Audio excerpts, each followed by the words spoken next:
मैं अजीत झा आप लोगों का अनअकैडमी प्लेटफॉर्म पर स्वागत करता हूं। वेलकम है, वेलकम। आइए अनअकैडमी के साथ मिलकर के अपने करियर को बेहतर बनावें और एक सफल प्रशासनिक अधिकारी बने। और सफल प्रशासनिक अधिकारी आप कैसे बनेंगे, इसके बारे में मैं अजीत झा आप लोगों को मार्गदर्शन प्रदान करूंगा। और हमारे साथ इंडिया के टॉप मोस्ट एजुकेटर्स, जिनके साथ आपको पढ़ने का मौका मिलेगा, सभी आपको सहयोग करेंगे। अनअकैडमी के बारे में पहले आप जाने। अनअकैडमी सब्सक्रिप्शन आप करते हैं तो आपको क्या क्या लाभ प्राप्त होता है, उसके बारे में जाने। और फिर आज के टॉपिक के बारे में हम लोग चर्चा करेंगे। तो प्रीलिम्स मेंस सभी के लिए इंटरव्यू होगा, इंटरव्यू सभी के लिए उपयोगी साबित होगा। तो फर्स्ट आइए कम अनअकैडमी को जाने। अनअकैडमी आप ज्वाइन करते हो तो इंडिया के टॉप मोस्ट एजुकेटर के साथ आप पढ़ते हैं और आपको क्या क्या लाभ प्राप्त होता है पहले वह जाने। फर्स्ट, डेली लाइव क्लासेस, जहां पर इंडिया के टॉप मोस्ट एजुकेटर के साथ, यानी आप अपने चॉइस के एजुकेटर्स के साथ आप स्टडी करते हैं, इंगेज होते हैं, डिस्कशन करते हैं, डाउट क्लियर करते हैं। Second facility is live test and quizzes. Live test and quizzes बेटा, यानी कि ये आपके सफलता का मूल मंत्र है। आपकी सफलता के लिए सबसे अनिवार्य जो फैक्टर्स हैं, जिसको आपके लाइफ में, आपके करियर में सबसे अधिक आवश्यकता है, वह है रेगुलर मॉक टेस्ट। यानी कि इसको हम कहते हैं test yourself. Test yourself यानी आप स्वयं का मूल्यांकन करते हैं। कैसे स्वयं का मूल्यांकन करोगे, अपने कमी का आप कैसे जानोगे? कि जब आप मॉक टेस्ट देंगे, चाहे वो प्रीलिम्स के बेस पर हो या मेन को लेकर के हो, उसके लिए अनअकैडमी के द्वारा एक बहुत बड़ा प्रोग्राम तैयार किया गया है, जिससे आपको सफलता प्राप्त हो सके। और अनअकैडमी इसके लिए हमेशा बेहतर काम कर रहा है। तो यानी कि मॉक टेस्ट आप दोगे, टेस्ट योर सेल्फ, यानी अपने बारे में डिटेल्स जानोगे, एनालिसिस कर पाओगे, परफॉर्मेंस को जानोगे, और जो भी वीकनेस पॉइंट होगा उसको रिमूव करते हुए आप अपना लक्ष्य प्राप्त करेंगे। थर्ड, स्ट्रक्चर कोर्सेज का डिजाइन तैयार है, ओके, जहां पर आप अपने सिलेबस को बेहतर जान सकते हैं। और अब वन सब्सक्रिप्शन लेते हैं तो अनलिमिटेड आपको एक्सेस करने का मौका प्राप्त होता है। ये रहा अनअकैडमी का लर्निंग ऐप। इसको डाउनलोड करें अपने फ़ोन से प्ले स्टोर में जा करके, और सारी सुविधाएं उसके बाद आपको प्राप्त होगा। मैं Ajit Jha, post graduate in history, और मैं सिविल सर्विसेज पीसीएस इंटरव्यू दे चुका हूँ, उसका अनुभव मेरे पास है, तो मैं आपके साथ भी शेयर करूँगा। और एज ए गेस्ट लेक्चरर के रूप में भी पढ़ाने का मौका मिला है, वह भी आपके साथ में शेयर करूँगा वो अनुभव। और साथ ही जो 12 ईयर्स से जो टीचिंग एक्सपीरियंस है, खास करके सिविल सर्विसेज के फील्ड में, तो उसमें मैं आपको बताऊंगा कैसे हम सफलता प्राप्त करें, सफलता का मूल मंत्र क्या है, कैसे अचीवमेंट्स प्राप्त करें, चाहे प्रीलिम्स हो या मेन हो, इंटरव्यू हो, और अपने जीवन में, पूरी लाइफ में एक सफल प्रशासनिक अधिकारी होने के साथ साथ एक सफल नागरिक कैसे बनाएं, उसके बारे में भी हम लोग चर्चा करेंगे।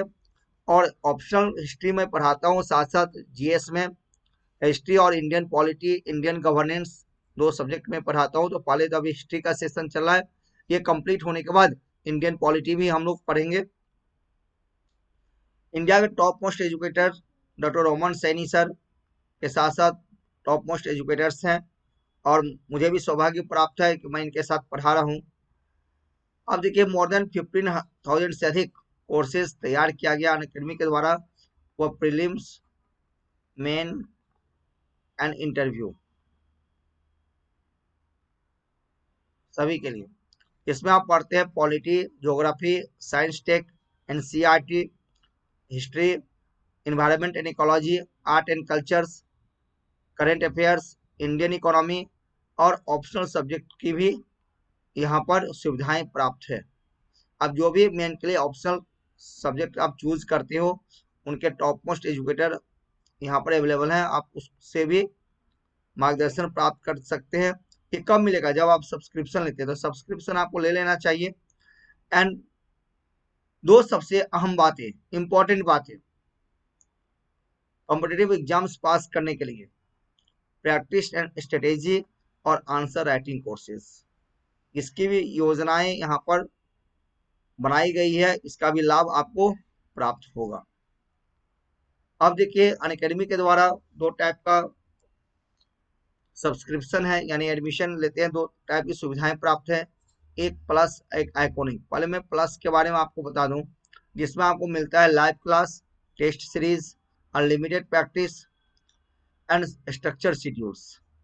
और इसके लिए फी रखा गया है 1 मंथ का 9,000, 3 मंथ्स के लिए 22,500, 6 मंथ्स के लिए 40,500, एक वर्ष के लिए 49,500, 24 मंथ्स के लिए 72,000 एंड 36 मंथ्स एंड 3 वर्षों के लिए फीस है 90,000।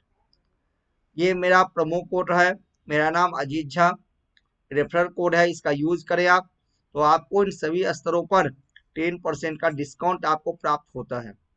और 10% के डिस्काउंट होने के बाद ये फिर रिड्यूस होकर के कम होकर के ये हो गया। तो बहुत बड़ा एडवांटेज है, लाभ है, इसका लाभ का बेनिफिट आप ले सकते हैं, ये आपके हाथों में है। सेकेंड है आइकॉनिक। बेटा आइकॉनिक के लिए आपको मिलता है क्या? Live class, test series, unlimited practice and structure schedules, personal coach, daily main question answer practice and study planner and feedback. ये सारी सुविधाएं यहाँ पर अवेलेबल है एक साथ एक प्लेटफॉर्म पर। एक्चुअल में सफलता प्राप्त करने के लिए हमें यही चाहिए। मैं हमेशा एडवाइस करता हूँ स्टूडेंट से अपने अनुभव के आधार पर, जो आइकॉनिक ही ज्वाइन करे तो बेटर होगा आपके लिए, जिसके लिए एक वर्ष का फीस है 69,500, 24 मंथ्स का फीस है 1,07,000 और 36 मंथ्स का फीस है 1,41,000। और आप मेरा प्रोमो कोड अजीत झा इसका यूज करते हैं, ये रहा, तो आपको 10% का डिस्काउंट प्राप्त होता है। 10% का डिस्काउंट होने के बाद ये फीस कम होकर के रिड्यूस होकर के एक वर्ष का होता है 62,550 और 24 मंथ्स का फीस होता है 96,300 और 36 मंथ्स का फीस होता है 1,26,900 ओनली। ओके, तो बहुत बड़ा आप लोगों को लाभ मिलने वाला है, क्योंकि इतने कम फी में ये सारी सुविधाएं, सारे फैसिलिटीज एक साथ एक जगह आपको कहीं भी अवेलेबल नहीं होगा। मैं कहूँगा समय को खराब मत करें और आप लोगों को जल्द से जल्द ज्वाइन कर लेना चाहिए, क्योंकि जितना जल्दी ज्वाइन करोगे उतना अधिक लाभ आपको निश्चित रूप से प्राप्त होगा। अब देखिए ऑप्शनल की जो फीस रखी गई है यहाँ पर, ऑप्शनल के लिए जो है यहाँ पर एक मंथ के लिए 5,000, 6 मंथ्स के लिए 22,500, एक वर्ष के लिए 27,500, 24 मंथ्स के लिए 40,000 एंड 36 मंथ के लिए 50,000 फीस है। और मेरा promo code Ajit Jha use करते हैं तो आपको इन सभी स्तर पर 10% का डिस्काउंट प्राप्त होता है। तब आगे फी हो कम होकर के होता है, ये रहा। ओके, देखो सभी लेवल में, चाहे ऑप्शनल हो या जीएस के पार्ट्स हो, जो स्टूडेंट्स एक साथ अपनी फी को जमा नहीं कर सकते हैं उसको घबराने की कोई जरूरत नहीं है। अनअकैडमी ने इसके लिए स्टूडेंट को काफी सहायता प्रदान किया है, काफी हेल्प किया है। और हेल्प इस सेंस में आप कर सकते हो, उनके लिए पर मंथ फी की व्यवस्था कर दी गई है कि जो स्टूडेंट्स एक साथ फी डिपॉजिट नहीं कर सकते हैं वो मंथली पेमेंट करके अपने प्रिपरेशन को, अपने तैयारी को कंटिन्यू रख सकते हैं। यानी कितना बड़ा सोच है कि पैसा कारणों से, फी के कारणों से किसी का पढ़ाई रुके नहीं। ये कह सकते हैं अनअकैडमी का बहुत बड़ा ग्रेट थिंकिंग है, तो इसका लाभ आप लोग ले। मैं कहूँगा देरी नहीं करें, आपको एडमिशन ले लेना चाहिए। अब चले आप अपने टॉपिक पर हम डिस्कशन करते हुए आगे बढ़ते हैं। आज की जो हमारा टॉपिक है कि भारतीय राष्ट्रीय कांग्रेस की जो स्थापना हुई, तो कांग्रेस की स्थापना से पूर्व की जो संस्थाएं भारत में थी वो क्या थी उसके बारे में चर्चा करें, और कांग्रेस की स्थापना में किन किन फैक्टर्स का योगदान रहा उनके कारकों को पढ़ेंगे। यानी कि भारतीय राष्ट्रीय कांग्रेस की स्थापना की आवश्यकता क्यों हुई भारत में, उस पर चर्चा करते हुए हम लोग डिस्कशन करेंगे भारतीय राष्ट्रीय कांग्रेस की स्थापना की आवश्यकता ही क्यों हुई। देखो एक्चुअल में हम लोग सभी जानते हैं, इसमें तो कोई दो मत नहीं है कि भारतीय राष्ट्रीय कांग्रेस भारत के सबसे पहले संगठित और राष्ट्रीय स्तर पर एक राजनीतिक संस्थाएं थी। और उससे पहले हम देखते हैं, ऐसी बात नहीं कांग्रेस से पहले पॉलिटिकल पार्टी नहीं था भारत में, उससे पहले ही बाद में छोटे छोटे पॉलिटिकल पार्टी की स्थापना हो चुका था, लेकिन वो क्षेत्रीय स्तर पर क्षेत्रीय मुद्दों को लेकर के टुकड़ों टुकड़ों में विभाजित था। लेकिन कांग्रेस ने उसको एक बहुत बड़ा मंच दिया। बाद में पहला एक एकत्रित राजनीतिक मंच स्थापित करने वाला जो था वह इंडियन नेशनल कांग्रेस था। और एक्चुअली यहीं से इंडियन नेशनल मूवमेंट, भारतीय राष्ट्रीय आंदोलन यानी देश की आजादी के लिए संघर्ष की गाथाएं प्रारंभ होती है, संघर्ष की कहानियां प्रारंभ होती है वास्तव यहीं से। लेकिन से पहले भारत में भारतीय प्रतिक्रिया हो चुका था, उस पर हम लोग पहले भी चर्चा कर चुके हैं। तो आज इस टॉपिक को हम लोग दे टू द पॉइंट, थोड़ा मैं इसको फ्लो चार्ट में आप लोगों को पहले समझा दूं, फिर सारे पॉइंट्स पर मैं एक्सप्लेनेशन के साथ आपको मैं समझाते हुए चलूंगा। अब देखिए कांग्रेस की स्थापना से पूर्व तो भारत की कुछ राजनीतिक संस्थाएं थी, उसके बारे में देखें। फिर कांग्रेस की स्थापना से पूर्व भारत की जो भी राजनीतिक संस्थाएं थी वो किसी धर्म, जाति, संप्रदाय, किसी वर्ग विशेष के लिए बिल्कुल नहीं था। उसका उद्देश्य क्या था? सामाजिक राजनीतिक अधिकार की प्राप्त करना, अधिकारों की प्राप्ति के लिए वो संघर्ष की कहानियां थी, वो एक संस्थाएं थी। इसलिए यहाँ फ्लो चार्ट के थ्रू पहले समझ लें, पहले फ्लो चार्ट में समझ लोगे तो आसान होगा, आप लोगों के लिए समझने बिल्कुल आसान होगा। उसके बाद एक एक टॉपिक पर मैं डिस्कस करूंगा और उसके पश्चात बताऊंगा कि कांग्रेस की स्थापना कैसे हुई, उसका ऑब्जेक्टिविटी क्या था, उस पर भी चर्चा करेंगे। तो ओके दोस्त, ओके, तैयार हो आप लोग? रेडी है? Very good.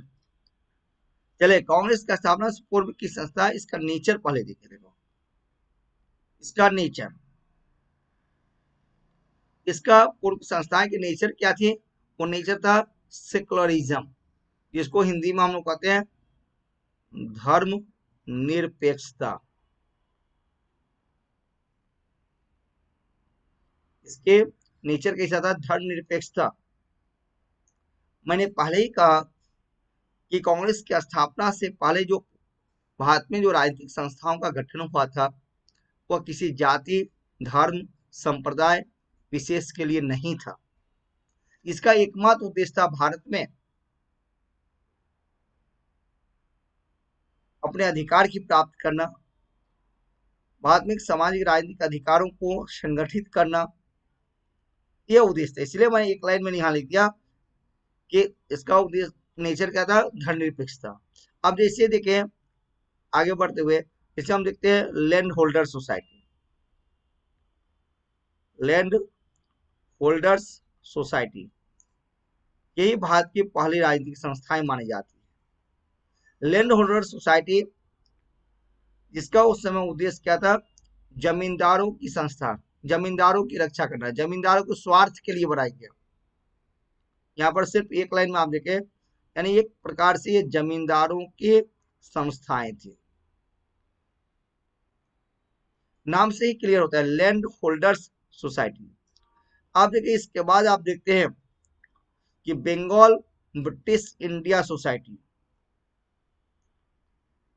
Bengal British India Society, ठीक है। इसका जो उद्देश्य था, अंग्रेजों के अधीन भारतीयों की वास्तविक अवस्था की जानकारी, अंग्रेजों के अधीन भारतीयों की वास्तविक अवस्था की जानकारी और जमींदारी प्रथा की आलोचना। इन्होंने क्या किया कि जमींदारी प्रथा की आलोचना की। ओके। और अंग्रेजों के अधीन भारतीयों की वास्तविक अवस्था की जानकारी दिया कि किस प्रकार से भारतीय जीवन जी रहे हैं, कैसे उनका एक्सप्लोरेशन हो रहा है, यानी भारतीयों के वास्तविक जानकारी को उजागर किया, ये कह सकते हो, वास्तविकता को उजागर किया ब्रिटिशर्स के सामने। इसके बाद नेक्स्ट हम देखते हैं Madras native association. Madras native association, भैया ये मद्रास नेटिव एसोसिएशन जो था, जिन्होंने 1857 इन्होंने 1857 के विद्रोह की आलोचना किया, विद्रोह की निंदा किया था। उसके बाद हम देखते हैं बॉम्बे एसोसिएशन।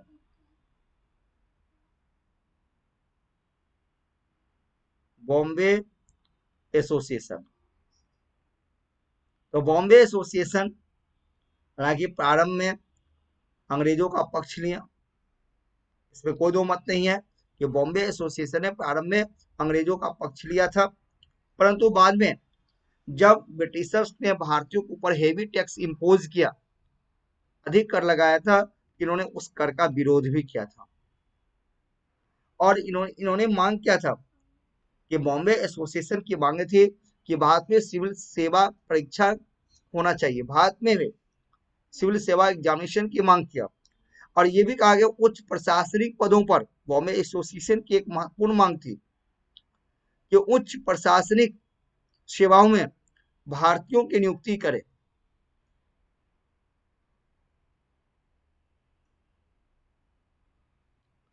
ठीक है। इसके बाद आप देखते हैं नेक्स्ट, ऊपर इधर आ जाता हूं मैं लेफ्ट की तरफ, पूना सार्वजनिक सभा। पूना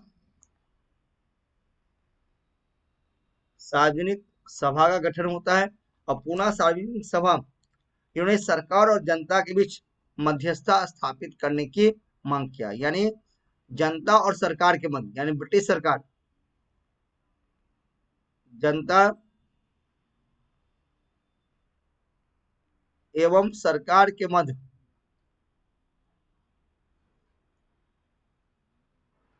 मध्यस्थता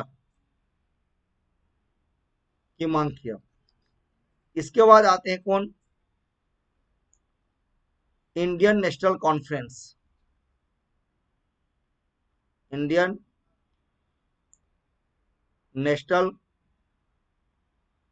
कॉन्फ्रेंस की स्थापना होती है, जिन्होंने सिविल सर्विसेज सेवाओं में सुधारों की मांग किया। इन्होंने आर्म्स एक्ट का विरोध किया। और इसके बाद आता है इंडियन एसोसिएशन। एक बात जान लें, इंडियन एसोसिएशन जो था, ये कांग्रेस की स्थापना से पूर्व सबसे बड़ी राजनीतिक संस्थाएं थी। जी हाँ,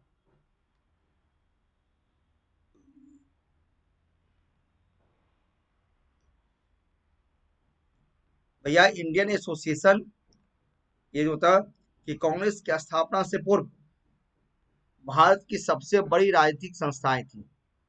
अखिल भारतीय स्वरूप इंडियन एसोसिएशन को प्राप्त हो चुका था, और एस एन बनर्जी, आनंद मोहन बोस जैसे महान समाज सुधारक और राजनीतिक व्यक्ति जो थे, इनकी स्थापना किया था।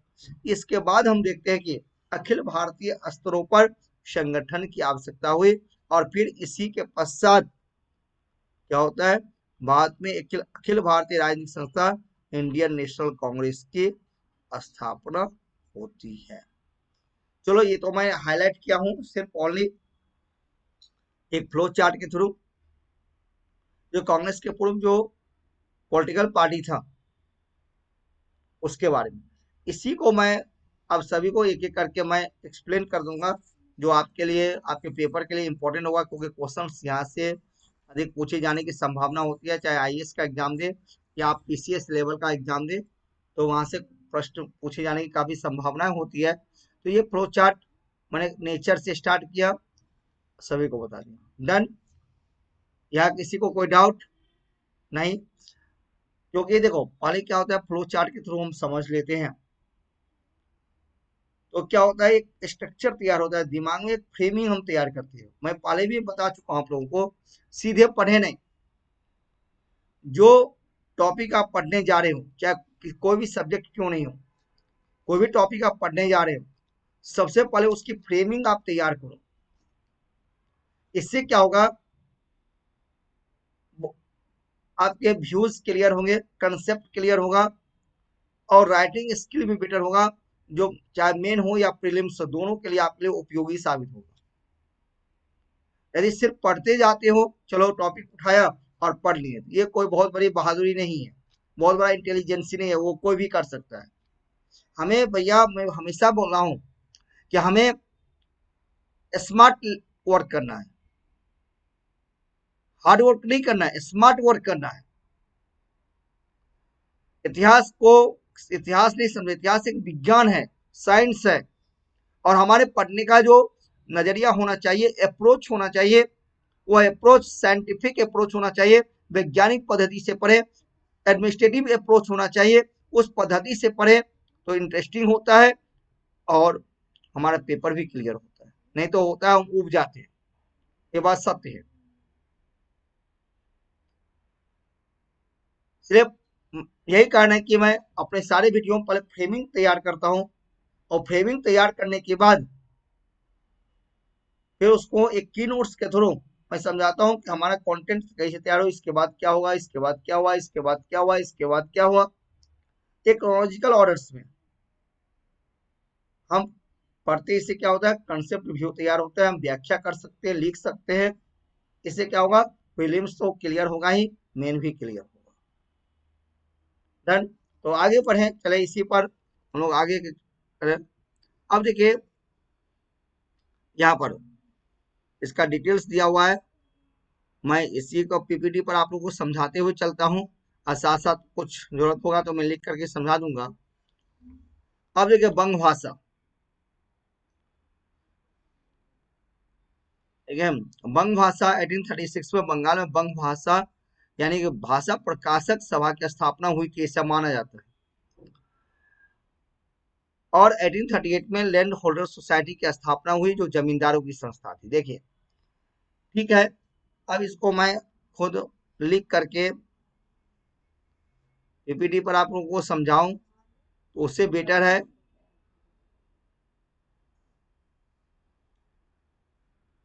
जो आप लोगों को क्लासरूम का एहसास दूं। मैं हमेशा यही प्रयास होता है कि आप ये समझे कि क्लासरूम में आप बैठे हुए हो। ओके दोस्त, ठीक है ना? एंजॉय करें, एंजॉय करते हुए पढ़ें, जॉली मूड में पढ़ें, हंसते हुए पढ़ें, खुश होके पढ़ें। जितना खुश रहोगे, जितना मन खुश रहेगा, उतना अधिक सफलताएं प्राप्त करेंगे। नहीं तो क्या होता है, मन उब जाता है। चले देखो, अब एक एक बात की व्याख्या करते हैं। भारत में राष्ट्रीय चेतना का विकास, भारत में राष्ट्रीय चेतना का जो विकास होता है, तो भारतीय शासन के औपनिवेशिक नीतियों का परिणाम स्वरूप, इसमें तो कोई दो मत नहीं है। भारत में भारत में राष्ट्रीय चेतना का विकास, इस पर मैं कल बताया था। चेतना का विकास के पीछे क्या कहता है कि किसका परिणाम स्वरूप था, कि ब्रिटिश सरकार के औपनिवेशिक शासन, ब्रिटिश सरकार के औपनिवेशिक नीतियों के परिणाम स्वरूप, ठीक है। ब्रिटिश गवर्नमेंट के नीतियों के परिणाम स्वरूप, नीतियों के परिणाम स्वरूप क्या होता है, भारत में राष्ट्रीय चेतना का विकास होता है। उनके द्वारा जो प्रसारवादी नीतियां थी, सामाजिक आर्थिक विभेदकारी शोषणकारी नीतियां थी, भारत में राष्ट्रीय चेतना का विकास हुआ, जिस पर हम लोग पहले बढ़ चुके हैं।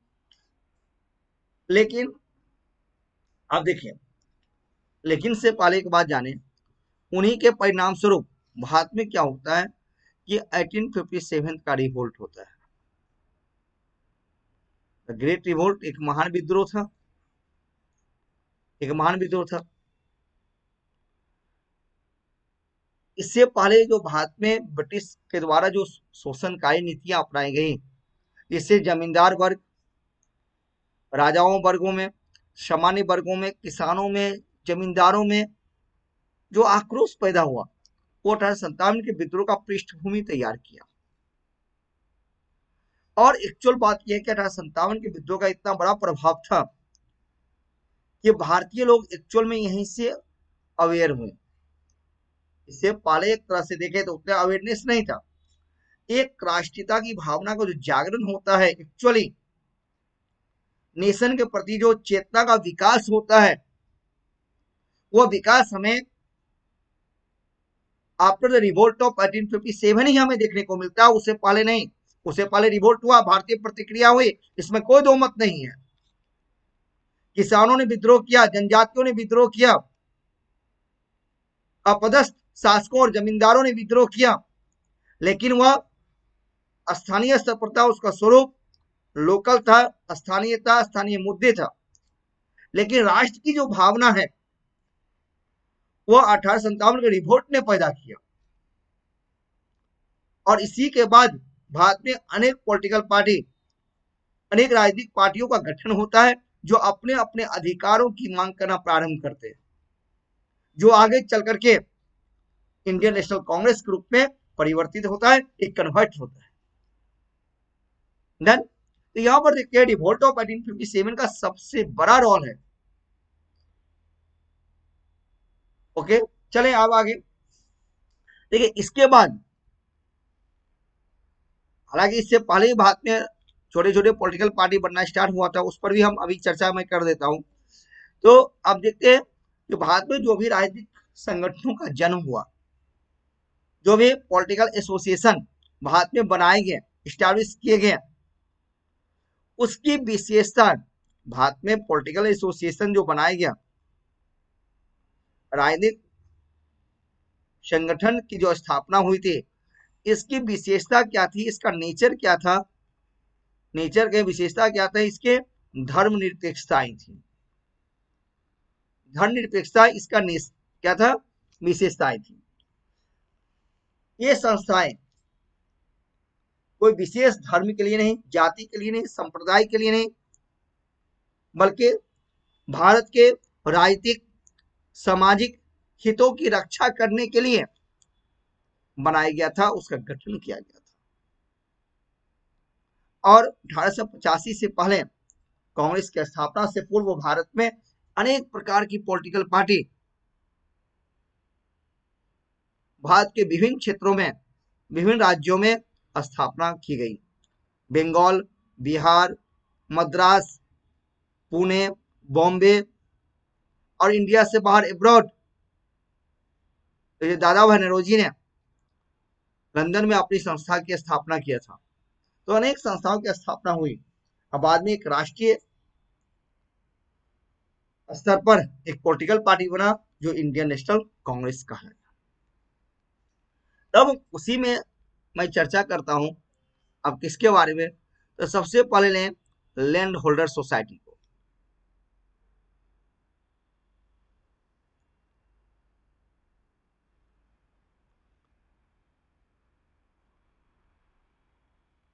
द लैंड होल्डर्स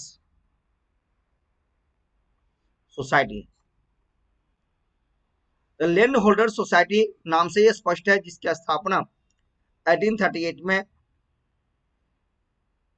हुआ था और इसके संस्थापक थे द्वारका नाथ टैगोर, राधाकांत देव,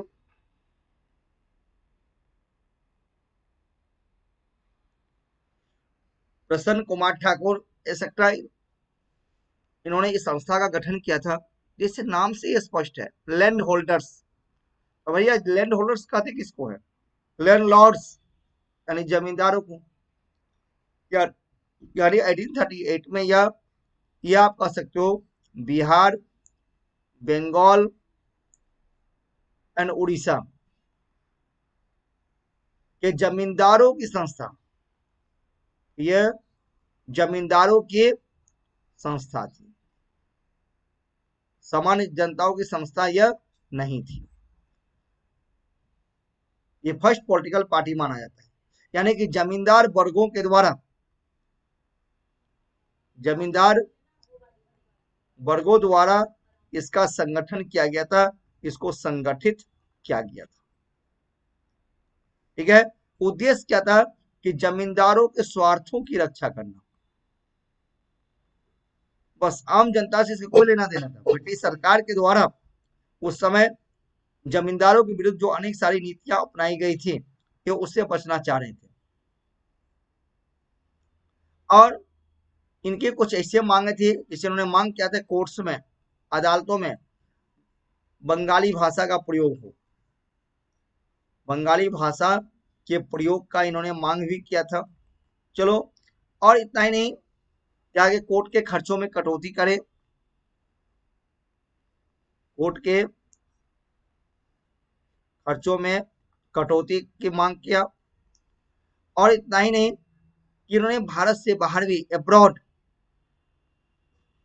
भारत से बाहर भी इन्होंने अपनी संस्था की स्थापना किया, इंग्लैंड में भी अपनी संस्था की स्थापना किया था। ठीक है, बंधुआ मजदूरों को जो अन्य देश जैसे मॉरिशस या अन्य देशों में ले जाकर के उनसे जबरदस्ती काम लिया जाता था, उसका इन्होंने विरोध किया था। ये थे लैंड होल्डर सोसाइटी, यानी कि ये कह सकते हो कि आम जनता से इनको कोई लेना देना नहीं था, सामान्य जनता की समस्याओं को उन्होंने उजागर नहीं किया। डन।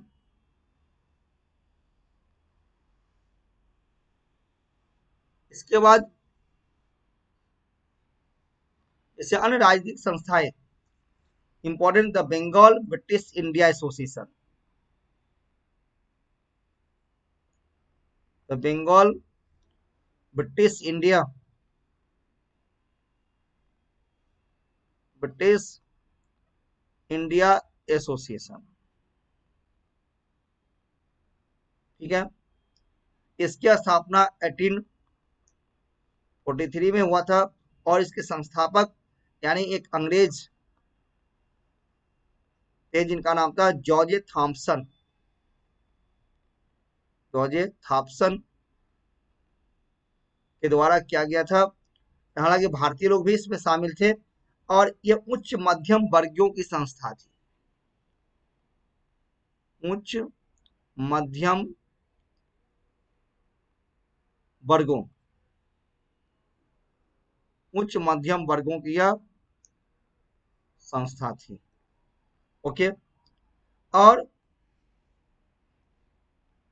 इस बात से आप इनकार नहीं कर सकते हैं, एक बात इसमें जानने योग्य बात है कि उच्च मध्यम वर्गों की भले ही ये संस्था थी, लेकिन इन्होंने किसानों की बातों को रखा, किसानों के बातों को सरकार के सामने इन्होंने प्रस्तुत किया, रखा। भारत के लोगों के वास्तविक मुद्दे, भारत के वास्तविक समस्याओं को, मुद्दों को सामने लाया। इस कारण कुछ इसमें जमींदार वर्ग लोग भी शामिल थे, वो नाराज हो गए और वो संस्था से अलग हो गए। बाद में संस्था का पतन हो जाता है, वो एक अलग बात है। अब देखिए नेक्स्ट,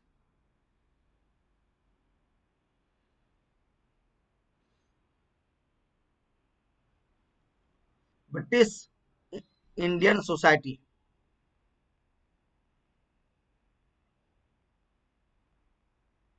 ब्रिटिश इंडियन सोसाइटी 1852 में इसका गठन हुआ था। इसमें भी, इस संगठन में भी जमींदारों का ही प्रभाव देखने को मिलता है। Madras native association,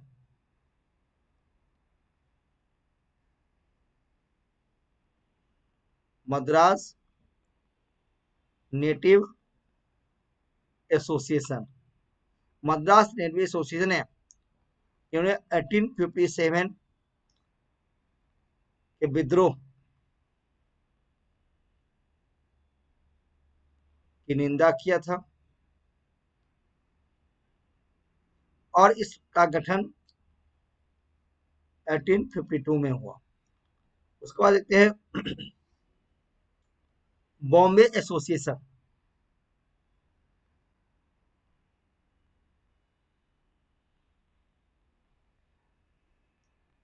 Bombay association अनेक जाति धर्म व्यापारिक मध्यम वर्गों की संस्था थी। अनेक जाति धर्म मध्यम वर्ग व्यापारियों की यह एक संस्थाएं थी और इन्होंने भी 1857 के विद्रोह की निंदा किया। निंदा इन्होंने भी किया था। डन। अब इन सब से आगे हम देखते हैं पूना सार्वजनिक सभा। एमजी रानडे मुख्य संस्थापक में से एक थे। महादेव गोविंद रानडे एक महान समाज सुधारक, पश्चिमी भारत के महान समाज सुधारक के रूप में इनका नाम आता है। पूना सार्वजनिक सभा, तो पूना सार्वजनिक सभा जिसकी स्थापना 1870 में हुआ था, यह सरकार एवं जनता के मध्य, यानी सरकार एवं जनता के मध्य क्या क्या मध्यस्थता स्थापित करने का प्रयास किया। स्थापित करने का प्रयास किया था। ओके। और स्थानीय समस्याओं की तरफ इन्होंने सरकार का ध्यान आकृष्ट किया। स्थानीय मुद्दे, स्थानीय समस्याओं को उजागर किया, सामने लाया। धन एक जनता को अपने अधिकारों के प्रति, इसका उद्देश्य था कि जनता को अपने अधिकारों के प्रति वो जागृत करना चाहती थी। जनता को अपने अधिकारों के प्रति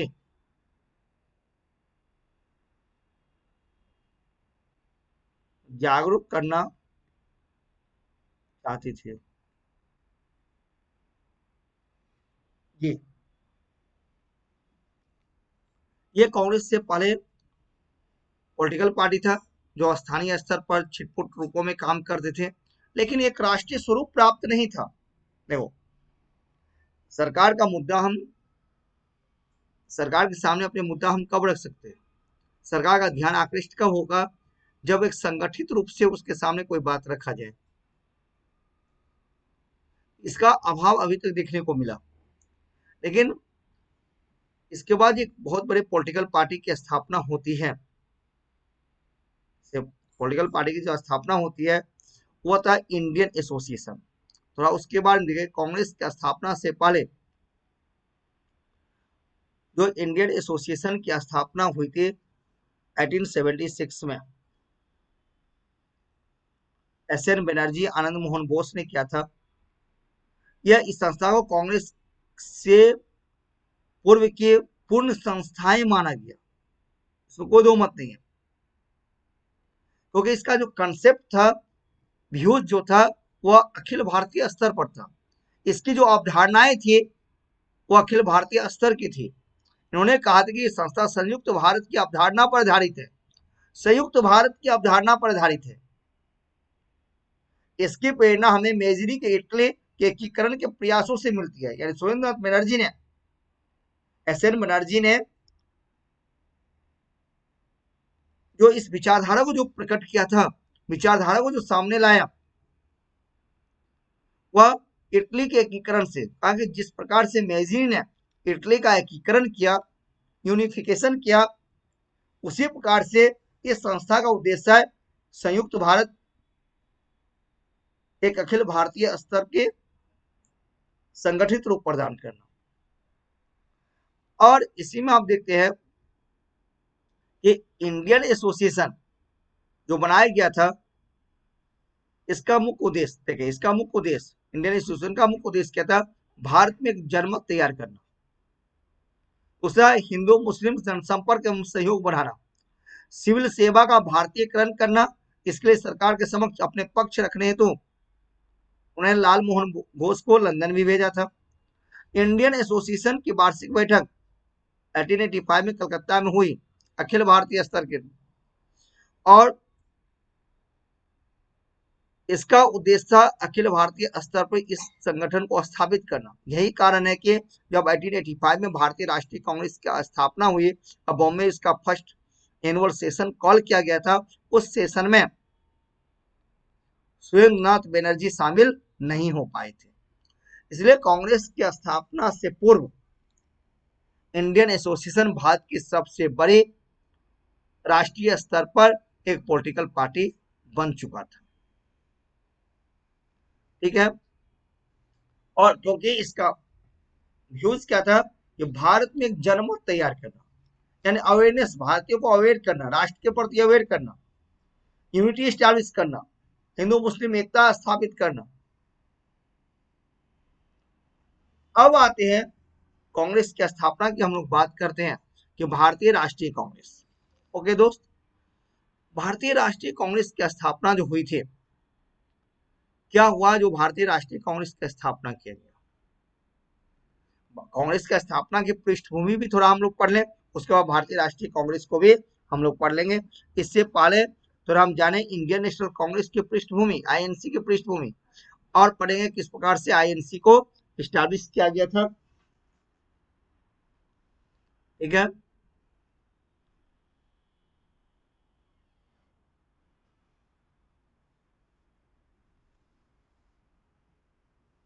ठीक है। आईएनसी, इंडियन नेशनल कांग्रेस की स्थापना की पृष्ठभूमि,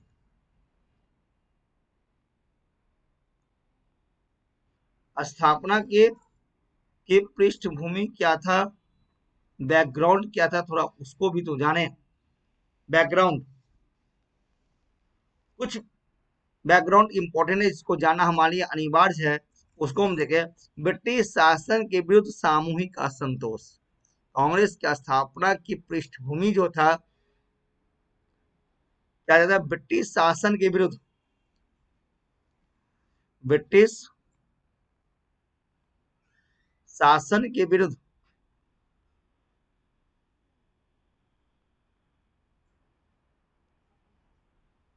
सामूहिक असंतोष,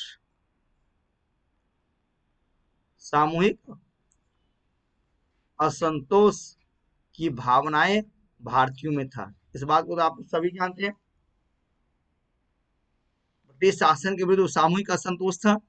सामूहिक असंतोष, सभी सामूहिक असंतोष मतलब ये सभी वर्गों में असंतोष, ये सभी वर्गों में ब्रिटिश शासन के विरुद्ध असंतोष था। सभी वर्ग कौन? अपदस्थ,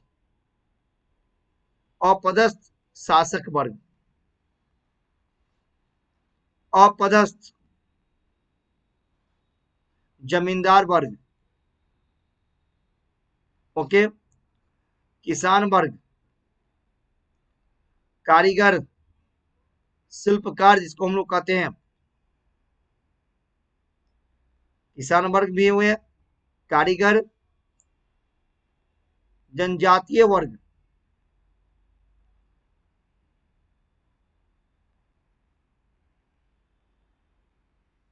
सामाजिक जीवन में हस्तक्षेप के कारण सामान्य वर्ग,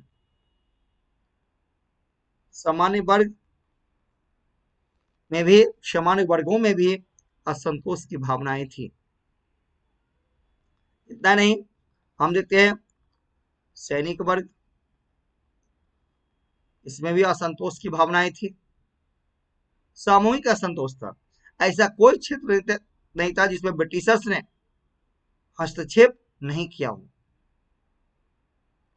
तो ये लोग चाहते कि अखिल भारतीय स्तर पर एक राजनीतिक संस्था का गठन हो। यही कारण है कि छोटी छोटी पॉलिटिकल पार्टी बना। हम लोगों ने पहले पढ़ा, मैंने बताया किस प्रकार से भारतीय शोषण नीति का परिणाम स्वरूप भारतीयों की प्रतिक्रिया होती है। तो भारतीय प्रतिक्रिया क्या था, इसमें आदिवासी भी थे, किसान भी थे, सभी ने आंदोलन किया।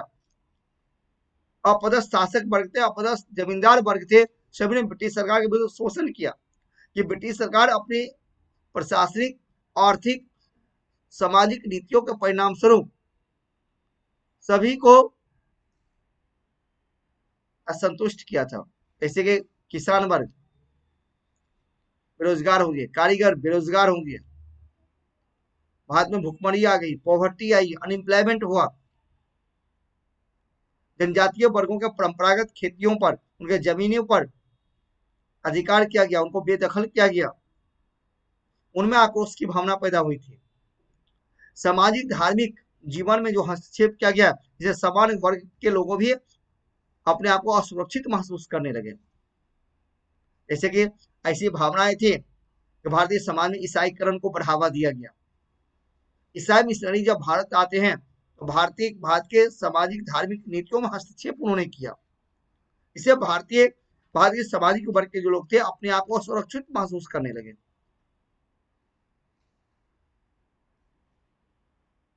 इसलिए मैंने लिखा कि यह ब्रिटिश शासन के विरुद्ध एक सामूहिक असंतोष थी। पहला पृष्ठभूमि ये तैयार की, कांग्रेस की स्थापना के पीछे की पृष्ठभूमि सबसे बड़ा यही है मेरे दोस्त।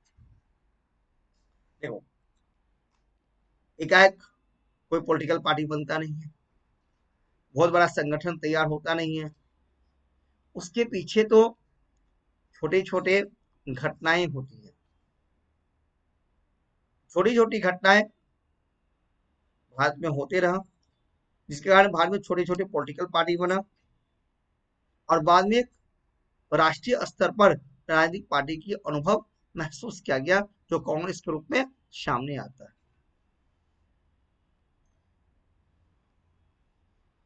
ओके, एक देखो, आज से हम इसका कंपेयर कर देते हैं, आज से भी कंपेयर कर देते हो।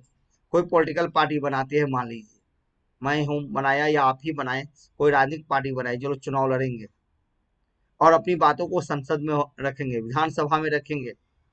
हमने पॉलिटिकल पार्टी बनाया, इलेक्शन में पार्टिसिपेट किया, चुनाव जीता, मान लीजिए, तो छोटे स्तर पर, और उससे पहले राजनीतिक पार्टी गठन करने से पहले हमारी कोई ना कोई भूमिकाएं होती है, सार्वजनिक कार्यों में काम करने की भूमिकाएं होती है, जिसके फलस्वरूप हम एक राजनीतिक पार्टी के रूप में उसको परिवर्तित करते हैं। जानते हो इस बात। जब कुछ सफलता में प्राप्त होती है तो उसको हम राष्ट्रीय स्तर पर फैलाने की बात करते हैं, जो आज आप देख रहे हैं बहुत सारे पॉलिटिकल पार्टी। यही बात उस समय भी था।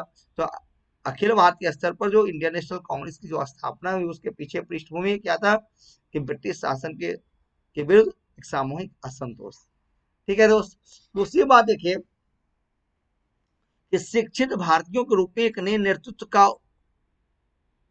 उदय भारत में होता है, उस पर भी चर्चा करें। सेकेंड पॉइंट,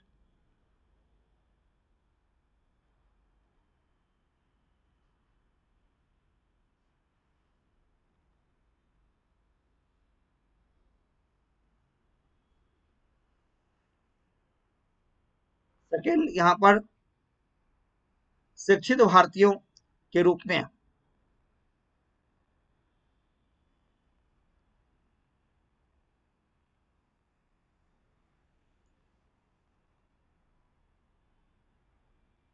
शिक्षित भारतीयों के रूप में नए नेतृत्व का उदय, नए नेतृत्व का उदय होता है भारत में। ये कांग्रेस की स्थापना के पृष्ठभूमि के पीछे इसका भी सबसे बड़ा इंपॉर्टेंट एक महत्वपूर्ण रोल माना जाता है। शिक्षित भारतीयों के रूप में नए नेतृत्व का उदय। शिक्षित भारतीय कौन?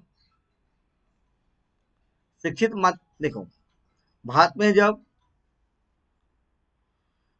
जब इंग्लिश एजुकेशन भारत में जब इंग्लिश एजुकेशन अंग्रेजी शिक्षा का विकास हुआ, अंग्रेजी शिक्षा का जब प्रारंभ होता है भारत में, उसे क्या आता है, भारत में एक नए शिक्षित मध्यम वर्गियों का उदय हुआ, इसमें कोई डाउट नहीं। इसका लाभ भारतीयों को प्राप्त होता है।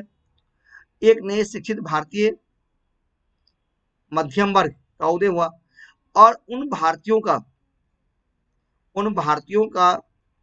क्या होता है, यूरोपियन देशों से क्या हुआ, कनेक्टिविटी हुआ, संपर्क होता है। यूरोपियन से क्या होता है, संपर्क की स्थापना होती है। स्वाभाविक है, नए मध्यम शिक्षित वर्गों का जो उदय हुआ, जब वह इंग्लिश शिक्षा को प्राप्त करते हैं तो इनका सोच डेवलप होता है। यह तर्क के आधार पर, यह विज्ञान के आधार पर, बौद्धिकता के आधार पर सोचना प्रारंभ करते हैं। परंपरागत रूपरेखाओं से हट करके यह आधुनिकता सोच इसमें डेवलप होता है, तर्क और विज्ञान, बौद्धिकता। यही कारण है कि यूरोपियन राष्ट्रवाद से ये लोग काफी प्रभावित हुए, इसमें कोई दो मत नहीं है। इससे क्या होता है कि यूरोपियन राष्ट्रवाद से भी ये लोग काफी प्रभावित होते हैं। देखो भैया, आप लोग मेन में एग्जाम में लिखोगे तो इस तरह से आपको व्याख्या करना पड़ेगा। इस तरह डेवलप हम अपनी सोच को करते हैं, थिंकिंग करते हैं, तो हमारा राइटिंग स्किल बेटर होगा और ध्यान देंगे। तो ये शिक्षित वर्गों का बहुत बड़ा उदय हुआ और ये शिक्षित मध्यम वर्ग जब यूरोप से इनका कनेक्टिविटी होता है, संपर्क होता है, ये बाहर के विश्वविद्यालयों में शिक्षा प्राप्त करने के लिए जाते हैं, यूरोपीय राष्ट्रवाद से प्रभावित होते हैं और वह विचार भारत में भी लाना चाह रहे थे। और यही शिक्षित मध्यम वर्ग जो है अनेक पत्र पत्रिकाओं का प्रकाशन किया, जैसे प्रेस के माध्यम से, प्रेस के एस्टैब्लिश माने थे, जैसे न्यूज़पेपर को पब्लिश किया, मैगजीन पब्लिश किया, न्यूज़पेपर्स मैगजीन को पब्लिश करके अपने विचारों को भारतीयों के सामने, आम जनता के सामने रखा। और इतना ही नहीं, ब्रिटिश सरकार के काले करतूतों को, ब्रिटिश सरकार के शोषणकारी नीतियों को, ब्रिटिश सरकार के विभेदकारी नीतियों को सामान्य लोगों के सामने, आम जनता के सामने इन्होंने उजागर कर दिया।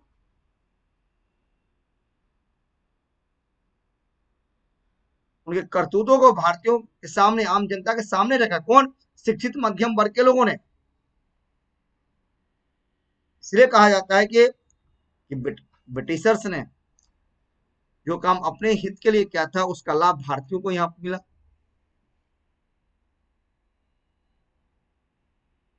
और यहां पर अनुभव क्या किया, इस बात का अनुभव क्या किया कि हमें अपने अधिकारों के लिए एक राष्ट्रीय स्तर पर, क्षेत्रीय स्तर पर नहीं, बल्कि एक राष्ट्रीय स्तर पर एक पॉलिटिकल पार्टी बनाने की आवश्यकता है।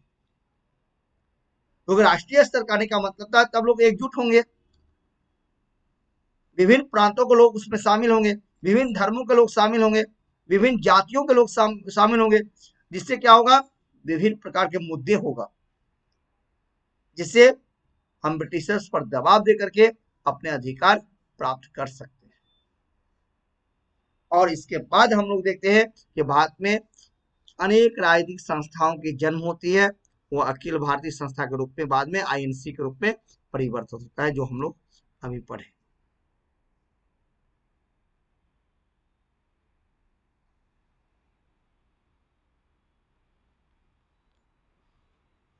डन। तो ये था भारतीय राष्ट्रीय कांग्रेस की पृष्ठभूमि। ओके, अब ये कांग्रेस, इंडियन नेशनल कांग्रेस की स्थापनाएं, भारतीय राष्ट्रीय कांग्रेस की स्थापनाएं कैसे होती है, तो उस पर भी चर्चा करें। भारतीय राष्ट्रीय कांग्रेस का नाम लेते ही मन में बहुत सारी बातें आ जाती है, क्या करूं, लेकिन यहाँ पर हमें उस पॉइंट ऑफ व्यू से नहीं देखना है। हमें ये देखना है कि भारतीय राष्ट्रीय आंदोलन में इसका कितना बड़ा योगदान रहा। बहुत बड़ा ऐतिहासिक संपत्ति भारतीय राष्ट्रीय कांग्रेस के पास है, इसमें कोई दो मत नहीं हम कर सकते। आज वही कांग्रेस है, देख लो भैया क्या है। चलो उसके अनुसार हमें हम लोगों को बात नहीं करना है। अब कांग्रेस आईएनसी शब्द कैसे लिया, उससे पहले हम देखिए इसका एस्टैब्लिशमेंट कैसे हुआ, कांग्रेस की स्थापना कैसे हुआ उसको जाने। फिर कांग्रेस शब्द कहां से आया, इसका ऑब्जेक्टिविटी क्या था, इसके पीछे जो कुछ विवाद हैं जैसे सेफ्टी बल्ब थ्योरी है, तैत चालक सिद्धांत की बातें हो रही है, उस पर भी अभी हम डिस्कस हम लोग करते हैं। उससे पहले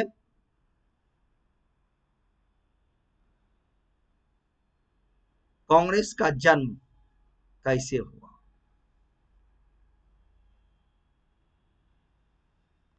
ताकि 1885 आते आते 1884 85 आते आते भारत में फिर से एक नए विद्रोह की संभावना बन चुका है, इसमें कोई दो मत नहीं। क्योंकि इससे बिफोर हमने देखा, इससे पहले हमने देखा कि भारत में बहुत सारे पॉलिटिकल पार्टी का गठन हो चुका था, तो अपने अपने अधिकारों की मांग कर रहे थे। ठीक है, उस समय एक रिटायर्ड इंग्लिश ऑफिसर थे, अंग्रेज अधिकारी थे, जिनका नाम था ए.ओ. ह्यूम। सभी ने सुना होगा। ए.ओ. ह्यूम एक रिटायर्ड इंग्लिश ऑफिसर थे, भारत में लंबे समय रह चुके थे और रिटायर होने के बाद भी ये इंडिया में ही थे, शिमला में रहते थे। और ये एक प्रशासनिक अधिकारी भी थे और ये पक्षी वैज्ञानिक भी थे। ह्यूम एक पक्षी वैज्ञानिक थे एक्चुअल में। इनको भारत में राजनीतिक अनुभव अधिक प्राप्त था। तो ह्यूम ने उस समय के भारत के कंडीशंस को देखते हुए अनुभव किया कि भारत के जो मुद्दे हैं, शिक्षित वर्गों की जो समस्याएं हैं और आम जनता के जो मुद्दे हैं, उसको ब्रिटिश सरकार के सामने लाए जाए, इस बात की फीलिंग ह्यूम ने किया। और ये इस बात की फीलिंग उस समय के भारत के वायसराय लॉर्ड डफरिन भी करते थे। उस समय भारत के जो वायसराय ऑफ इंडिया थे, वायसराय ऑफ इंडिया थे, जिनका नाम था लॉर्ड डफरिन, ये भी इस बात के अनुभव करते थे। यो ह्यूम ने उस समय बिहार, बंगाल, बॉम्बे, मद्रास, इन सभी क्षेत्रों का दौरा किया, भ्रमण किया। कौन? यो ह्यूम इन सारे क्षेत्र का दौरा किया और यहाँ पर जो पॉलिटिकल पार्टी जो बना हुआ था, यानी यहाँ पर जो इंटेलेक्चुअल क्लास के लोग थे, बुद्धिजीवी का खोज इन्होंने किया, इसलिए यो ह्यूम को बुद्धिजीवी का खोजकर्ता भी कहा जाता है। तो यो ह्यूम ने बिहार, बंगाल, बॉम्बे, मद्रास, कलकत्ता, इन क्षेत्र का दौरा करते हुए वहां जो पॉलिटिकल पार्टी बना हुआ था, उसके जो लीडर थे, शिक्षित वर्ग थे, इंटेलेक्चुअल क्लास के लोग थे, उन सभी से बातचीत किया। और बातचीत करने के पश्चात उन्होंने अनुभव किया कि इनके मांगों को ब्रिटिश सरकार के सामने रखा जाए। ये विचारधारा यो ह्यूम की थी, इसमें कोई दो मत नहीं। क्योंकि दूसरी तरफ देख चुका था, भारत में बहुत सारे आक्रोश हैं, आम जनता में आक्रोश है, ब्रिटिश के प्रशासनिक और प्रशासनिक आर्थिक नीतियों का आक्रोश है। जैसे कि इससे कुछ पहले ही इलवर्ट बिल विवाद हो चुका था, भारतीयों में आक्रोश था।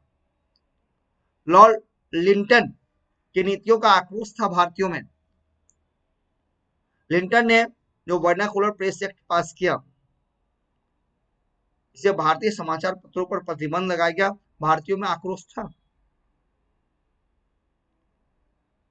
जब पूरे दक्षिण भारत में भयंकर अकाल पड़ा हुआ था, दूसरी तरफ दिल्ली दरबार का आयोजन किया गया, लाखों रुपए पानी की तरह बहाया गया, लोगों में आक्रोश की भावना आई।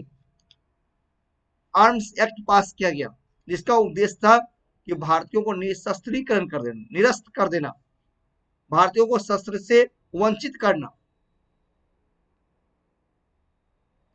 इस सब बहुत सारी घटनाएं इस समय घटित हो चुके थे। ये सारे यहाँ पर अखिल भारतीय स्तर की स्थापना करने के पीछे भूमिका का निर्वहन किया। जी हाँ दोस्त, तो यो यूं इन सारी बातों को अच्छी तरीके से यहाँ पर जानते थे और इसी आक्रोश को जानते हुए हमने बिहार, बंगाल, कलकत्ता, बॉम्बे, मद्रास क्षेत्र की दौरा किया, बुद्धिजीवियों को एकत्र किया, उनसे बातचीत किया और एक संगठन तैयार किया जिसका नाम रखा इंडियन नेशनल यूनियन। इसका नाम रखा इंडियन नेशनल यूनियन। जी हाँ, और इंडियन नेशनल यूनियन का इन्होंने एक मीटिंग कॉल पुणे में किया था, बट पुणे में प्लेग जैसी महामारी फैल चुका था। उस महामारी के कारण इसका इंडियन नेशनल यूनियन का मीटिंग बॉम्बे में ट्रांसफर किया गया। ओके, तो इंडियन नेशनल यूनियन का जो मीटिंग होना था कहां पर, बॉम्बे में।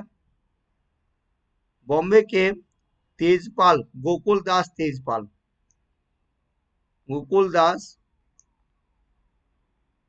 तेजपाल, सॉरी, गोकुलदास तेजपाल संस्कृत कॉलेज में,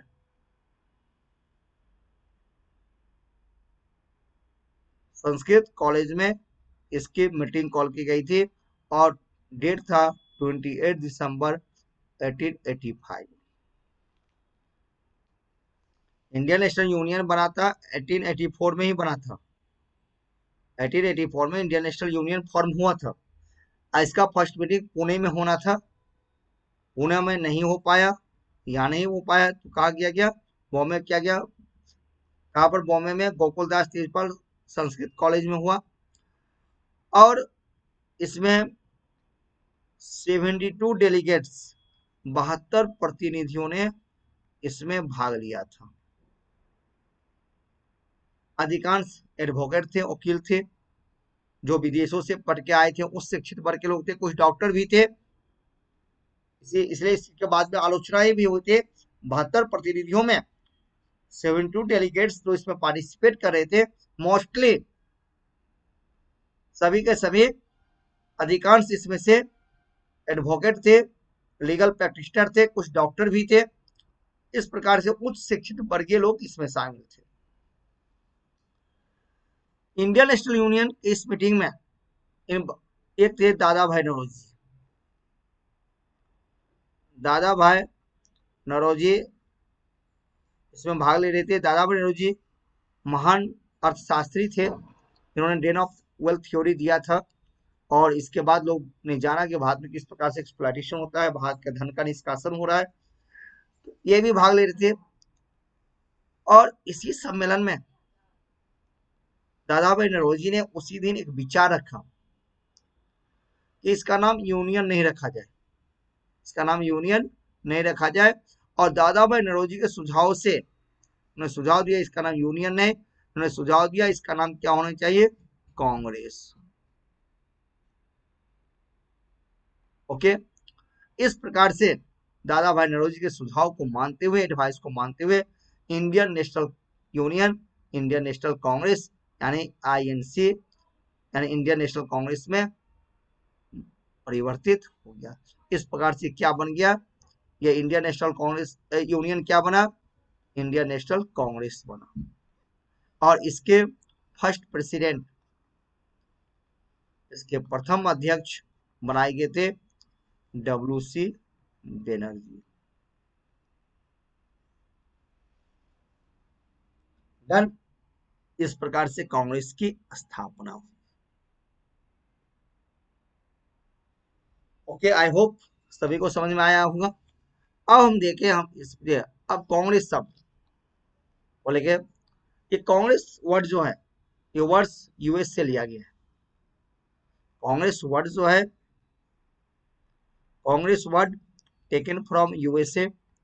इस वर्ड का मतलब होता है कि लोगों के समूह, व्यक्तियों का समूह, लोगों के समूह को कांग्रेस कहा गया। आज भी अमेरिका के सीनेट का नाम क्या है? कांग्रेस। मतलब लोगों के समूह को कांग्रेस कहते हैं।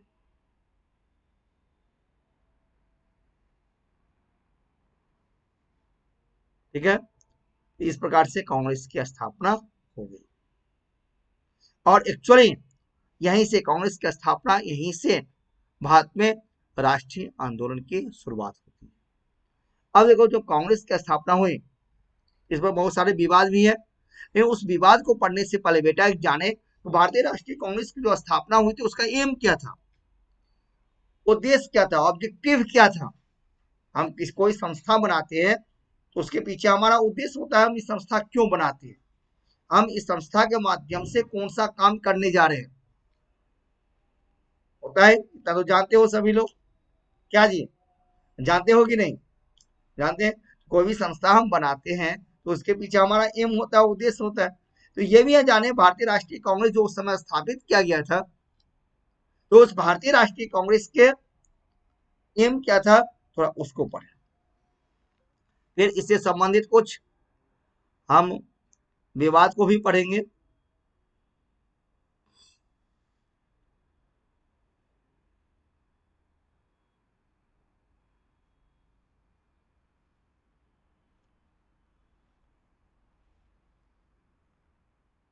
इंडियन नेशनल कांग्रेस,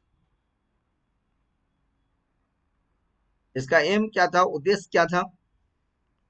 देश के हितों की रक्षा करने वाले भारतीयों के बीच मित्रता और संपर्क बढ़ाना। यानी एक सकते हो राष्ट्रीय एकता की भावना को, नेशनल यूनिटी, नेशनल यूनिटी की भावना को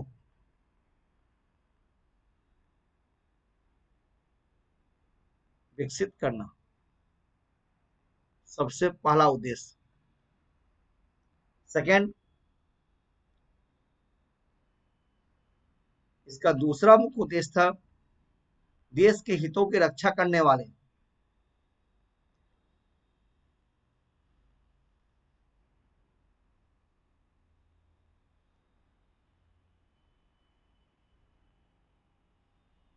भारतीयों के बीच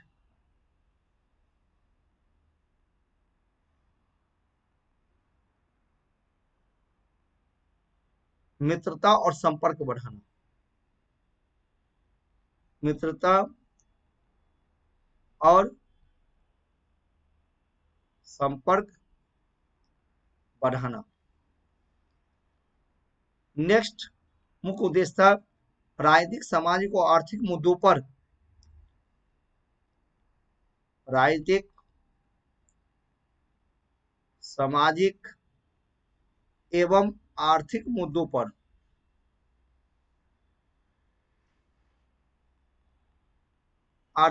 पर शिक्षित वर्गों को एकजुट करना,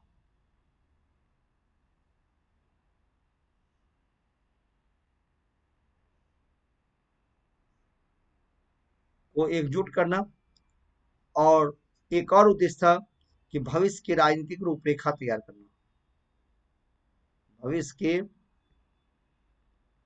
राजनीतिक रूपरेखा तैयार करना।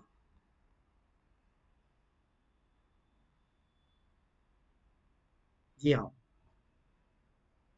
इसलिए मैं हमेशा कहता हूं कि इंडियन नेशनल कांग्रेस भारत का पहला पॉलिटिकल पार्टी था जिन्होंने भारत को एक राष्ट्रीय एकता के सूत्र में बांधा।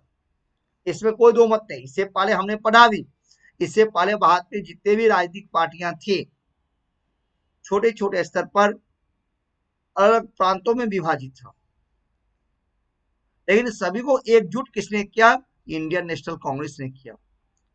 और इसमें कोई दो मत नहीं है कि भारत में सर्वप्रथम राजनीतिक एकता स्थापित करने और उसको डेवलप करना, इसके पीछे सबसे इंपॉर्टेंट रोल रहा, किसका रहा? इंडियन नेशनल कांग्रेस का।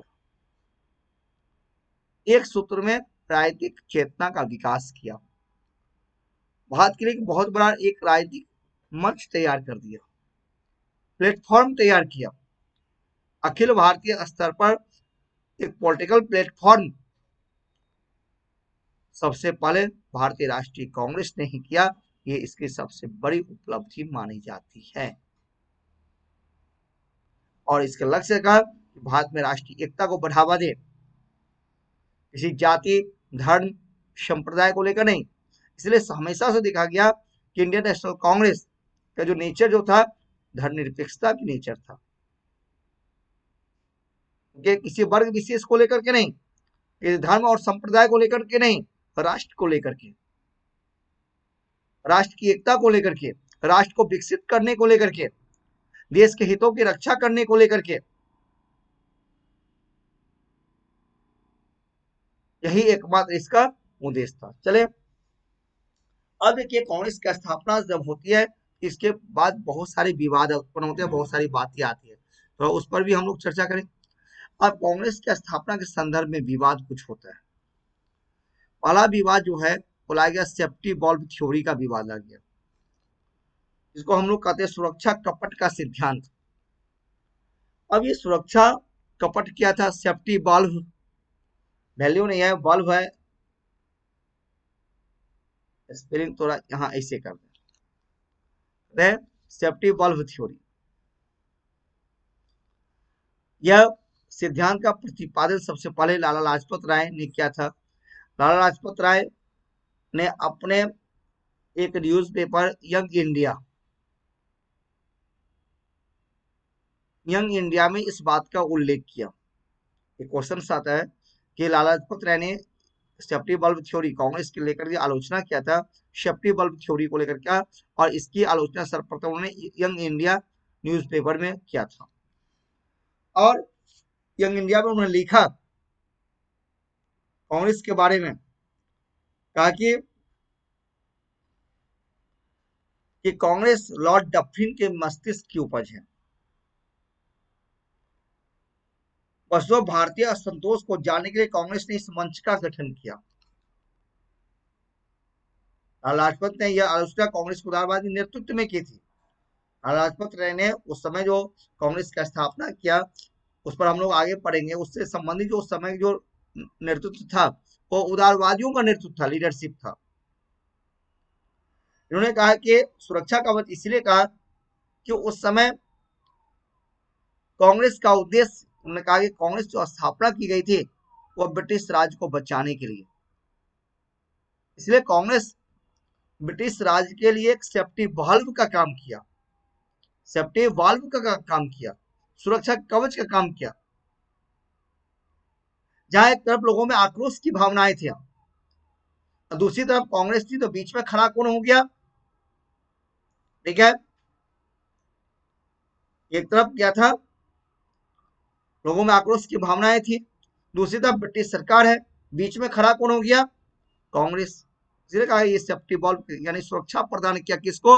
ब्रिटिशर्स को, क्योंकि इसी के माध्यम से ब्रिटिशर्स भारतीयों के अंदर जो असंतोष की भावनाएं थी वह उसको जाना, उसको समझा। ये कहना था किसका? लाला लाजपत राय के थे। इस कहते हुए उन्होंने मॉडरेट लीडर्स की काफी क्रिटिसाइज किया, उसकी आलोचना भी किया था। डन। लेकिन ठीक इसके विपरीत भी एक बात है, इसके विपरीत त्वरित चालक सिद्धांत की भी प्रतिपादन किया गया। सुरक्षा कपट सिद्धांत, सेफ्टी बल्ब थ्योरी के ठीक अपोजिट विपरीत त्वरित चालक का सिद्धांत भी है भैया। और इस सिद्धांत देने वाले व्यक्ति कौन थे? गोपाल कृष्ण गोखले। गोपाल कृष्ण गोखले ने कांग्रेस की स्थापना को स्पष्ट व्याख्या किया, इसके सिद्धांतों की व्याख्या किया। कहा कि यदि कांग्रेस ने, भारतीयों ने यदि ह्यूम का प्रयोग किया तो सरकारी असंतोष से बचने के लिए किया। इनका यह कहना था कि यदि कांग्रेस के संस्थापक यदि कोई ब्रिटिशर्स नहीं होता तो स्थापना के प्रारंभ समय में ही ब्रिटिशर्स का वो दमन का शिकार होता और कांग्रेस का पतन हो जाता, समाप्त हो जाता। जैसे इससे पहले बहुत सारे संगठन का यही हाल हुआ था। ये बात कहने वाले कौन थे? गोपाल कृष्ण गोखले का ये व्यूज था, उनका ये विचार था। एक तरफ किसने कहा? सुरक्षा कपट का सिद्धांत, क्योंकि ब्रिटिश राज को बचाने के लिए कांग्रेस की स्थापना की गई। ठीक उसके अपोजिट गोपाल कृष्ण गोखले कहते हैं नहीं, यह चरित्र चालक का सिद्धांत था। चरित्र चालक इसलिए कहा गया कि यदि इसके संस्थापक यदि ब्रिटिशर्स नहीं होता तो ब्रिटिश गवर्नमेंट इस पार्टी को समाप्त कर देता, दमन कर देता, कुचल देता।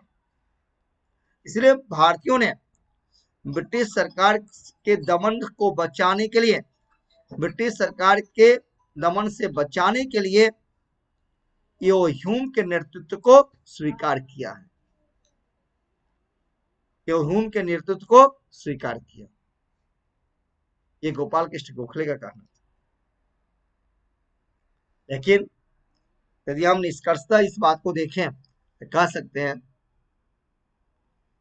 अब सेफ्टी बल्ब सिद्धांत और आधारित व्याख्या प्रमाणित नहीं होती है, क्योंकि जैसे डफरिन को यह बात की सूचना मिली थी, उन्होंने ह्यूम और डफरिन के संबंध में कुछ कठोरतापूर्ण बातें भी हुआ और डफरिन ने कांग्रेस की कठोर आलोचना भी किया। कहा कि डफरिन ने कहा था, डफरिन का ही स्टेटमेंट है कि कांग्रेस पार्टी जो है वह मुट्ठी भर लोगों की एक संस्था है, मुट्ठी भर लोगों की एक समूह है। इसीलिए कांग्रेस की स्थापना की ऐतिहासिकता के विकास को संदर्भ में समझने की हमें आवश्यकता होती है। जो हम लोगों ने पढ़ा कि कांग्रेस की स्थापना के पीछे क्या क्या पृष्ठभूमि थी, कौन कौन सी ऐसी परिस्थितियां थी जो एक अखिल भारतीय संगठन के रूप में कांग्रेस का जन्म होता है, तो इसकी आवश्यकता महसूस की गई। इस बात को इसलिए मैं निष्कर्ष में लिखा हूं कि कांग्रेस की स्थापना की ऐतिहासिकता के विकास के संदर्भ में उसे समझने की आवश्यकता है। इसे एक व्यक्ति के दिमाग की उपज मानना, समझना बिल्कुल गलत होगा।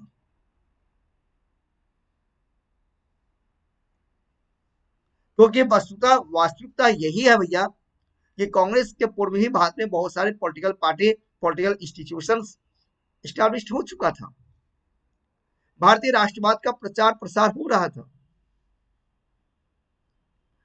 जरूरत इस बात का था, भारतीयों की इस बात की आशाएं थी उसे एक राष्ट्रीय मंच प्राप्त हो, एक राष्ट्रीय मंच प्राप्त हो जो उस राष्ट्रीय मंच पर वह अपनी समस्याओं को रख सके और इसी समस्याओं को प्रस्तुत करने के लिए कांग्रेस की स्थापना हुई, जिन्होंने एक अखिल भारतीय स्तर पर, ऑल इंडिया लेवल पर एक राष्ट्रीय मंच तैयार किया और अपनी समस्या को ब्रिटिश सरकार के सामने रखा। ओके, ठीक है।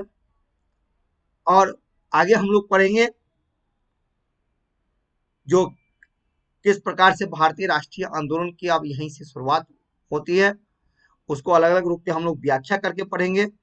अगले जो क्लास में हम लोग पढ़ेंगे, नेक्स्ट सेशन में जो हमारा क्लास होगा, जिसमें मैं आप लोगों को बताऊंगा कि भारतीय राष्ट्रीय आंदोलन का जो शुरुआत होती है, जो मैंने अभी कहा एक्चुअल में भारतीय राष्ट्रीय कांग्रेस की स्थापना से होती है। तो इंडियन नेशनल मूवमेंट्स जो है, इंडियन नेशनल मूवमेंट्स को टेक्निकली समझने के लिए इसको हम 3 भाग में मुख्यतः बांटेंगे और एक एक करके सभी पर हम लोग पढ़ेंगे। चाहे वो जनरल स्टडीज हो, ऑप्शनल पेपर हो, सभी के लिए मोस्ट इंपोर्टेंट, प्रीलिम्स और मेंस सभी के लिए है दोस्त। भारतीय राष्ट्रीय आंदोलन, जिसमें उदारवादी युग को हम देखते हैं। दूसरा, हम गरमपंथी युग को देखते हैं। और तीसरा, गांधी युग को देखते हैं। इस 3 युग में हम भारतीय राष्ट्रीय आंदोलन को डिवाइड करके पढ़ने जा रहे हैं। ठीक है, जो कि नेक्स्ट क्लास में मैं यहीं से स्टार्ट करूंगा। तब तक के लिए आप लोगों को विराम देता हूं, फिर नेक्स्ट सेशन में यहीं से मैं स्टार्ट करूंगा। और सेशन में आने के लिए थैंक यू, बहुत बहुत धन्यवाद। आप लोग हमारे सेशन में आए और आपके सहयोग से ही मैं अपने सेशन को बेटर कर रहा हूँ। आपका हमें सपोर्ट चाहिए, आपका सहयोग चाहिए, और आपका सहयोग तब बेटर और होगा जब आप सब्सक्रिप्शन लेते हैं, जब एडमिशन लेते हैं। इससे क्या होगा, बहुत सारी सुविधाएं आपको प्राप्त होगा और अपने करियर को आप बेटर बना लोगे, इसमें कोई दो मत नहीं। थैंक यू, बहुत बहुत धन्यवाद। फिर मिलते हैं अगले सेशन में, नेक्स्ट सेशन में।